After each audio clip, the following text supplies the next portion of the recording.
क्या आप भी as a trader tax filing से परेशान हैं या फिर आप एक सैलरीड प्रोफेशन है जो टैक्स सेविंग को अपना मैक्सिमाइज करना चाहता है? बिजनेस ओनर होते हुए भी टैक्स स्ट्रेटेजीज को समझने में मुश्किल हो रही है, तो देर किस बात की।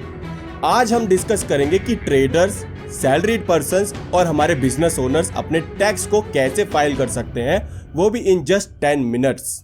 So let's start. हम यहाँ आ गए हैं क्विको की साइट पे, जो कि हम डायरेक्टली जाके टैक्स फाइलिंग नहीं करने वाले हैं।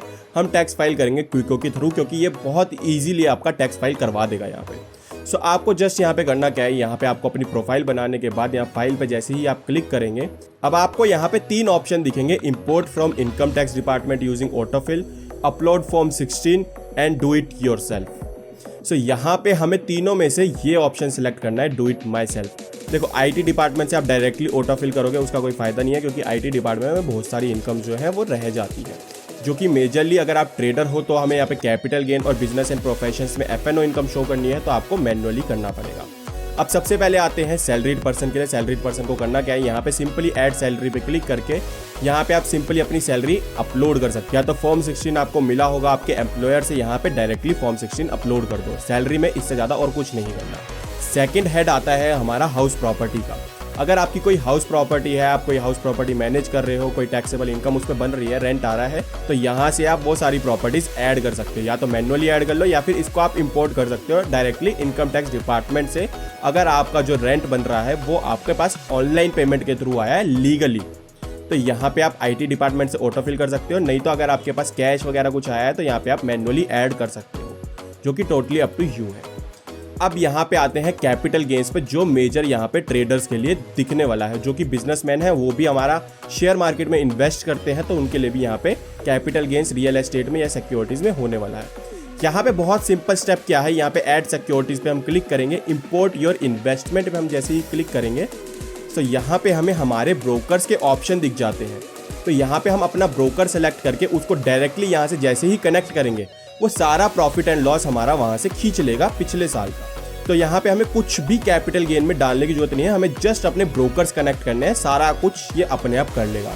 एंड सेकंड आता है हमारा रियल एस्टेट। अगर आपकी कोई रियल एस्टेट पे गेन्स वगैरह है तो वो आप यहाँ पे ऐड कर सकते हो। ये आपको खुद से ऐड करना पड़ेगा, पूरा एड्रेस डाल के यहाँ पे आप प्रॉपरली ऐड कर सकते हो, आपको कितना प्रॉफिट हुआ सब कुछ। ठीक, अदर्स में जैसे कि आपके पास कोई अदर चीज़, जैसे कि आपकी कोई आर्ट हो गई, कार हो गई, जो अमीर बंदे होते हैं वो आर्ट्स वगैरह खरीदते हैं, ज्वेलरी हो गई, ये सब चीज़ें यहाँ पे आप डिटेल्स में ऐड कर सकते हो। ये सिंपली आपको ऐड करना है, आपने कितने पे खरीदा था, कितने पे बेचा है, ठीक, सिंपल। और ये चीज़ उनको ऐड करनी है अदर्स में जिनका ये बिजनेस नहीं है, ज्वेलरी वगैरह खरीदने बेचने का जिनका बिजनेस नहीं है, वो चीज़ उनको ऐड करनी है। जिनका बिजनेस है ज्वेलरीज वगैरह का, वो बिजनेस एंड प्रोफेशंस में ऐड करेंगे। नेक्स्ट हमारी एफ एन ओ इनकम भी है, जो वो भी यहीं पे आएगी। बिजनेस इनकम है वो भी यहीं आएगी, प्रोफेशन इनकम है वो भी यहीं पे आएगी। ठीक, अब यहाँ पे हमें करना क्या है, सबसे पहले तो मैं आपको एफ एन ओ इनकम का दिखा देता हूँ। Trading, securities, intraday and F N O जो भी आपने कर रखा है, यहाँ पे भी हमें सिंपली वही चीज़ करनी है जो हमने पहले करी थी। यहाँ पे हम अपने ब्रोकर को कनेक्ट करेंगे एंड वो सारी इन्वेस्टमेंट हमारी वहाँ से खींच लेगा। ठीक, ये हमारे ब्रोकर्स आ गए। इन केस अगर आपका ब्रोकर यहाँ पे नहीं दिख रहा है तो आपको करना क्या है, बेसिकली यहाँ पे बैक जाएंगे एंड यहाँ पे हमें एक अपलोड पीएनएल रिपोर्ट का ऑप्शन दिख रहा है, बट ये कमिंग सून दिखा रहा है, ये अभी आया नहीं है, तो इसके थ्रू तो हम नहीं कर सकते। यहाँ पे हमें मैन्युअली ऐड करना पड़ेगा। तो जैसे ही हम मैन्युअली में ऐड करता है तो यहाँ पे हम सबसे पहले अपना जो भी अकाउंट है, फॉर एग्जांपल कोटक यहाँ पे शो नहीं कर रहा है तो हम कोटक का अकाउंट यहाँ पे डालेंगे एंड कोटक का अकाउंट नंबर हमने यहाँ पे डाल दिया। ठीक, तो यहाँ पे इसके बाद हमारी टोटल सेल्स क्या हुई है, टोटल सेल्स वैल्यू यहाँ पे डाल देंगे, टोटल बाय वैल्यू यहाँ पे डाल देंगे। बाकी चीज़ें आप छोड़ सकते हो। डायरेक्ट एक्सपेंसेस जो हमारे ब्रोकरेज वगैरह गए हैं इस पर, वो यहाँ पे हम डाल देंगे। ओपनिंग पोजीशन, क्लोजिंग पोजीशन, ये वो चीज़ें हैं, मीन्स ईयर स्टार्ट होने से पहले अगर आपकी कोई ओपनिंग पोजीशन थी वो यहाँ पे डालोगे, ईयर क्लोज होने के बाद आपकी कोई क्लोजिंग पोजीशन थी वो यहाँ पे डालोगे। अदर इनकम्स को यहाँ पे छोड़ देंगे। ठीक, तो यहाँ पे अपने आप हमारा ओवरऑल प्रॉफिट वगैरह निकाल लेगा एंड यहाँ पे हम टर्नओवर डाल देंगे, इसको सेव कर देंगे। ठीक, simple. And similarly capital gains में भी अगर हमारा ब्रोकर यहाँ पे नहीं शो कर रहा है तो हम जाएंगे ऐड मैन्युअली पे। अब यहाँ पे ऐड मैन्युअली पे हमें प्रॉपर एक्सेल शीट अपलोड करनी पड़ेगी, एक्सेल शीट मैन्युअली अपलोड करनी पड़ेगी। मैन्युअली इन द सेंस हमें हर सिंगल स्क्रिप्ट का यहाँ पे प्रॉफिट डालना पड़ेगा। अब यहाँ पे आप ट्रेड वाइज भी डाल सकते हो, स्क्रिप्ट वाइज भी डाल सकते हो। ट्रेड वाइज डालोगे तो बहुत ज़्यादा टाइम लगेगा, यहाँ पे एक काम करो, स्क्रिप्ट वाइज डालो। स्क्रिप्ट वाइज में आपको करना क्या है, एयू बैंक फॉर एग्जांपल एक शेयर है, आपने उसमें ट्रेड किया है बहुत बार, सो इंस्टेड कि आप वहाँ पे इंडिविजुअली हर ट्रेड को अपलोड करो, यहाँ पे आप ओवरऑल पूरा अपलोड कर सकते हैं। यहाँ पे मैंने इक्विटी स्टॉक सेलेक्ट किया, यहाँ पे डिस्क्रिप्शन में नाम डाल देंगे, ISIN नंबर जो कि आपको एक्सेल शीट में मिल जाएगा, जो भी आपका ब्रोकर है वो जो आपको एक्सेल शीट प्रोवाइड करता है वहाँ से मिल जाएगा। टैक्स P&L रिपोर्ट निकालने के बाद यहाँ पे क्वांटिटीज़ डालेंगे, क्वांटिटीज़ आपको टोटल कर देनी है सारी की सारी जितनी भी आपने करी है अभी तक ट्रेड। मीन्स पहला ट्रेड मैंने लिया 10 क्वांटिटी का, सेकंड ट्रेड मैंने लिया 20 क्वांटिटी का, तो टोटल मैं यहाँ पे 30 डाल दूंगा। ठीक, होल्डिंग पीरियड यहाँ पे शॉर्ट टर्म लॉन्ग टर्म आपको डालना पड़ेगा क्योंकि आपका ब्रोकर यहाँ पे शो नहीं कर रहा है। बाय प्राइस और सेल प्राइस कैसे आएगा, जितनी भी क्वांटिटीज आपने बाय करी है, मतलब जितने भी ट्रेड आपने लिए हैं उन सब का एवरेज बाय प्राइस जो यहाँ पे वो डाल दो, एवरेज सेल प्राइस वो यहाँ पे डाल दो। एक्सपेंसेस के आगे आपका ब्रोकरेज कटा होगा, GST कटा होगा, STT कटा होगा, वो सारे एक्सपेंसेस यहाँ पे डाल दो। ठीक, सिंपल। एंड हम बिजनेस एंड प्रोफेशंस में चल रहे थे जो कि हमारा F&O इनकम हमारी चल रही थी। अब मान के चलते हैं हमारा कोई बिजनेस भी है यहाँ पे, तो बिजनेस के केस में हम क्या कर सकते हैं, यहाँ पे हमें 2 तरीके के बिजनेस दे रखे हैं। या तो हम गुड्स ट्रेड कर रहे हैं, ठीक, income earn from trading, manufacturing and sale of product और सर्विसेज। इसमें से अगर आपकी कोई इनकम है तो आप ये ऑप्शन सेलेक्ट करेंगे। एंड अगर आप इंटेंजिबल प्रोडक्ट्स में डील कर रहे हैं जैसे कि हमारा एक्सपर्टीज, नॉलेज, स्किल्स, तो आप ये ऑप्शन सेलेक्ट करेंगे।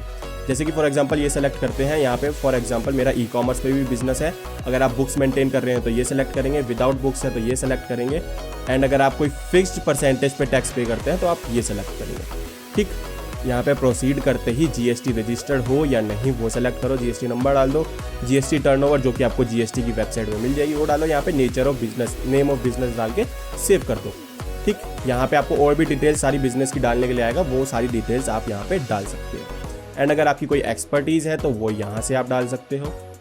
विदाउट बुक्स है, विद बुक्स है, वो चीज़ें ये सेम, आप फिक्स्ड परसेंटेज पे कोई इनकम टैक्स वगैरह पे कर रहे हो तो इसको प्रोसीड करके यहाँ पे GST रजिस्टर्ड हो या नहीं वो सारी डिटेल्स डाल के इसको सेव कर देना। ठीक, अगर आपकी क्रिप्टो से कोई इनकम है तो वो ऑप्शन अभी तक यहाँ पे अवेलेबल नहीं हुआ है, तो वो आपको इंडिविजुअली डालना पड़ेगा, जो कि आप इनकम अर्न फ्रॉम ट्रेडिंग में यहाँ पे डाल सकते हो, जो कि हमारा एक डिजिटल एसेट है, तो यहाँ पे हम उसके अकॉर्डिंगली यहाँ पे डाल सकते हैं। ठीक, हम बुक्स मेंटेन नहीं कर रहे, GST रजिस्टर्ड नहीं है, इसको आगे सेव करने के बाद टर्नओवर वगैरह हम वहाँ पे डाल देंगे। ठीक, ये हो गया हमारा प्रॉपर बिजनेस। नेक्स्ट हमारे पास आता है प्रोफेशन।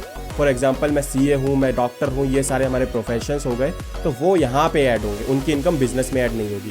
सिमिलर तरीके से वो चीज़ें भी हमें यहीं पे ऐड करनी है, बुक्स मेंटेन कर रहे हो नहीं कर रहे, GST रजिस्टर्ड हो नहीं और सेल्स कितनी है, वो सारी चीज़ें यहाँ पे हम मेंशन कर देंगे। ठीक, एंड इसके बाद लास्ट इनकम हमारी आती है अदर इनकम्स। अब अदर इनकम्स के लिए आपको करना क्या है, यहाँ पे आपको इनकम फैच करनी है ITD से, मीन्स इनकम टैक्स डिपार्टमेंट से। जो भी इनकम वहाँ पे डिस्प्ले हो रही है ये ऑटोमेटिकली यहाँ पे कनेक्ट करते ही अपने आप रिसीव कर लेगा। इसमें हमारी क्या आ गई, इंटरेस्ट इनकम जो हमें FD से मिली है, IT का रिफंड आता है वो, उस पर इंटरेस्ट मिला है, वो सेविंग अकाउंट से हमें इंटरेस्ट मिला है, वो सारी इनकम यहाँ आएगी। डिविडेंड इनकम, कोई शेयर से इनकम मिली है वो यहाँ पे आएगी। ठीक, हमारे गिफ्ट इनकम वो यहाँ आ गई, तो यहाँ पे आप इंडिविजुअल भी ऐड कर सकते हो। रॉयल्टी इनकम मिली है, कोई अदर इनकम मिली है, फैमिली पेंशन वगैरह, अदर सोर्सेज वगैरह, सारी चीज़ें आप यहाँ पे ऐड कर सकते हो। इन केस अगर आपकी कोई इनकम रह गई है, salary, house property, capital gain, business and profession में से, तो वो चीज़ भी आप यहाँ पे इंडिविजुअली अदर इनकम्स में ऐड कर सकते हो। ठीक, अदर इनकम में जाओगे, सीधा सीधा फैमिली पेंशन छोड़ दो, एग्जाम्प्ट इनकम छोड़ दो, अदर्स में सीधा इनकम डालो और उस इनकम को अर्न करने के लिए कितना एक्सपेंस लगा है वो डाल दो। ठीक, सिंपल। हमने अब 5 हेड की इनकम यहाँ पे डाल दी है। अब आती है हमारी डिडक्शंस की बारी कि हमें क्या क्या डिडक्शंस यहाँ पे मिलने वाले हैं। सबसे पहले यहाँ पे भी ऑटोफिल पे कलेक्ट कर दो। ठीक, ऑटोफिल से ये अपने आप कलेक्ट कर लेगा सारा डेटा। अगर वहाँ पे कुछ रह जाता है तो life insurance premium, PF, PPF, ELSS, housing loan principal, कुछ भी आप पे करते हो यहाँ पे 80 CCE के अंदर आपको डिडक्शन मिल जाएगी। Medical insurance, health checkup, medical expenditure, वो अगर आपका है जो कि आपका रजिस्टर्ड होना चाहिए, रजिस्टर्ड इन द सेंस आपके पास स्लिप होनी चाहिए, तभी आप यहाँ पे रिकॉर्ड कर सकते हो। इन कैश की पेमेंट यहाँ पे नहीं चलेगी। 80D के अंडर अगर आप पेमेंट कर रहे हो तो ये आ जाएगा आपका। एंड 80CCD1B जो कि अगर आप NPS में कंट्रीब्यूट कर रहे हो अदर देन 80CCD के अलावा, मीन्स नेशनल पेंशन स्कीम के अंडर अगर आप कंट्रीब्यूट कर रहे हो तो वो यहाँ पे आपका आएगा। एंड नेक्स्ट हमारा आ जाता है 80CCD2। ठीक, ये हमारा एम्प्लॉयर्स का कंट्रीब्यूशन है टूवर्ड्स नेशनल पेंशन स्कीम। अगर हमारा एम्प्लॉयर हमारे बिहाफ पे कोई इनकम नेशनल पेंशन स्कीम में लगा रहा है तो वो यहाँ पे आएगी। ठीक, नेक्स्ट हमारा आता है tax credits.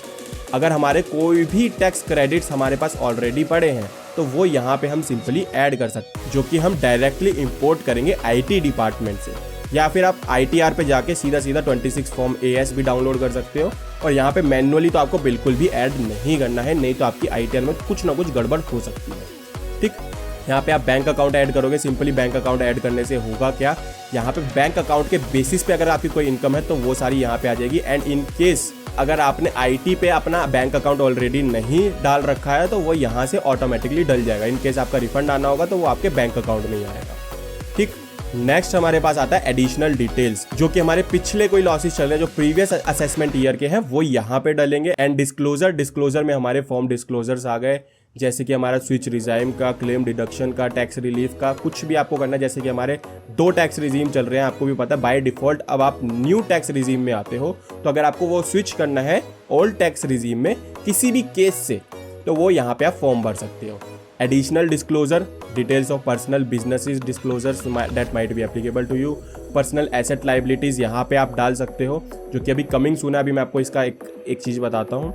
Director and share holders detail, अगर आपने कोई फॉरेन कंपनीज में इन्वेस्टमेंट कर रखी है तो यहाँ पे सारी चीज़ें आप, ये बेसिकली नॉर्मल पर्सन्स के लिए है नहीं, ये बेसिकली बहुत एडवांस में जाके अगर आपको कुछ भी केस में ये चीज़ अप्लाई करनी है। एंड हमारा आता है एसेट एंड लाइबिलिटीज़ का ऑप्शन। ठीक, अब जैसे कि आप बिजनेस में हो तो वो भी आप यहाँ पे बिजनेस में जो आपने प्रोफेशन यहाँ पे बिजनेस वगैरह डाला होगा वहाँ पे आपके पास एसेट एंड लाइबिलिटीज़ को भी सिलेक्ट करने के लिए आएगा, ये रहा। ठीक, यहाँ पे आपने एसेट्स एंड लाइबिलिटीज़ ऐड करने हो। अगर आप FNO में हो या फिर आप शेयर मार्केट में प्रॉपर बिजनेस करते हो, यहाँ पे आप अपना लैपटॉप, अपना मोबाइल फ़ोन, फर्नीचर, ये सारी चीज़ें आप यहाँ पे अपलोड कर सकते हो। कोई long term investment, short term investment, कुछ भी आपको एडिशनली ऐड करना है तो वो आप यहाँ पे कर सकते हो। ये सब करने के बाद आप रिव्यू एंड ई फाइल पे क्लिक करोगे। अगर आपके ITR में कोई प्रॉब्लम नहीं है तो ये डायरेक्टली ऑटो फिल करके आपका ITR फिल कर देगा। लेकिन अगर आपके ITR में कोई भी प्रॉब्लम्स हैं, ये बता रहा है पर्सनल डिटेल्स फिल करो, आधार कार्ड फिल करो, एड्रेस फिल करो, कॉन्टैक्ट डिटेल फिल करो, बैंक अकाउंट नहीं डाला, ये सारी चीज़ें मेरे को डालनी पड़ेंगी, उसके बाद मेरा यहाँ पे प्रोसीड हो जाएगा। And currently may be possible है आपको ITR 3 के लिए, स्पेशली ITR 3 के लिए यहाँ पे दिखा सकता है कि यो शॉर्टली अवेलेबल हो जाएगा। तो वो अवेलेबल हो जाएगा, आप थोड़ा सा टाइम लगेगा। वो अवेलेबल इसलिए नहीं है क्योंकि ITR 3 हमारा खुला भी अभी रिसेंटली है, 1 महीने पहले ही। इस पे भी हमारा ITR 3 अवेलेबल हो जाएगा हमारा डेट निकलने से बहुत पहले ही। मैं एक्सपेक्ट कर रहा हूँ कम से कम 15 दिन पहले अवेलेबल हो जाएगा। तो आप यहाँ पे सारी चीज़ें फिल करके रख लो एंड 15 दिन पहले वहाँ पे आप डायरेक्टली फाइल कर देना। यहाँ पे आपके कोई भी चार्जेस नहीं लगने वाले हैं। इन केस अगर आप 5 डीमैट अकाउंट वगैरह से ज़्यादा यूज़ कर रहे हो तो ये चार्जेस आपके लगने वाले हैं, 100, 150, 200 रुपये लगेंगे। वो कोई ज़्यादा चार्जेस नहीं है, तो वो आप यहाँ पे मिनिमल पे कर सकते हो। ठीक, एंड इन केस कुछ भी आपको लगता है कि जो मैंने यहाँ पे इनकम में कवर नहीं किया है एंड आपको लगता है कि वो आपकी इनकम है, तो मेरे को कमेंट्स में बताओ कि मेरी बेसिकली इस चीज़ से इनकम है। मैं आपको बताऊंगा वो किस हेड में जाएगी। ठीक, वो आप किस तरीके से कहाँ पे फाइल कर सकते हो। एंड बाकी आई होप वीडियो आपको अच्छी लगी होगी। वीडियो अगर अच्छी लगी, वीडियो को लाइक करो, चैनल को सब्सक्राइब करो। फिर मिलेंगे ऐसी वीडियोस के साथ, तब तक के लिए टेक केयर, गुड बाय।